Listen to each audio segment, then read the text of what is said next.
আচ্ছা, এখন এইখানে মানে দেখাবো কেমনে আর কি ফেসবুক অ্যাকাউন্ট ডিঅ্যাক্টিভ করতে হয়।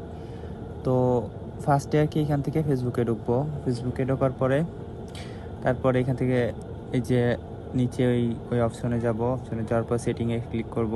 সেটিংয়ে করবেন। ক্লিক করার পরে তারপরে এই যে পার্সোনাল অ্যান্ড ডিটেলসে ক্লিক করবা। ক্লিক করে তারপর নিচে একবারে নিচে যেটা আছে ওইটাই ক্লিক করবা। ওইটা ক্লিক করে এখানে 2 নম্বরটায় ক্লিক করবা। 2 নম্বরটায় ক্লিক করার পর তারপরে এখানে আর কি এটা দেখাবে। তারপরে এখানে ক্লিক করবা। ক্লিক করে যে ডিঅ্যাক্টিভ অ্যাকাউন্ট এখান থেকে কন্টিনিউ দেখাবা। এটা হইতেছে পেজ, এখানে পেজ শো করতেছে, ঠিক আছে? 2টা পেজ আছে, ওই 2টা। তো এখান থেকে এটা স্কিপ করে কন্টিনিউতে ক্লিক করবা। ক্লিক করে তারপর এখানে পাসওয়ার্ডটা দিবা। তোমার যে ফেসবুক অ্যাকাউন্টের যে পাসওয়ার্ড, ওই পাসওয়ার্ডটা দিবা। পাসওয়ার্ড দেওয়ার পর কন্টিনিউ দিলে এইখানে অনেকগুলো অপশন আছে।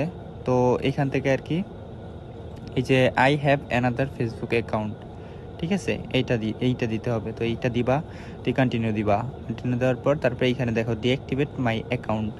তো এখানে ডিঅ্যাক্টিভে ক্লিক করবা। ক্লিক করলে তারপরে একটু লোডিং নিবে, ঠিক আছে? আবার তোমার এটা অন্য অন্য অনেক ফোনে আছে যে এখানে টিক চিহ্ন আছে, মেসেঞ্জার দিয়ে টিক চিহ্ন আছে। তারপর এই যে এখানে কন্টিনিউ দিলে এই যে হয়ে গেছে, আমার অ্যাকাউন্টটা ডিঅ্যাক্টিভ হয়ে গেছে।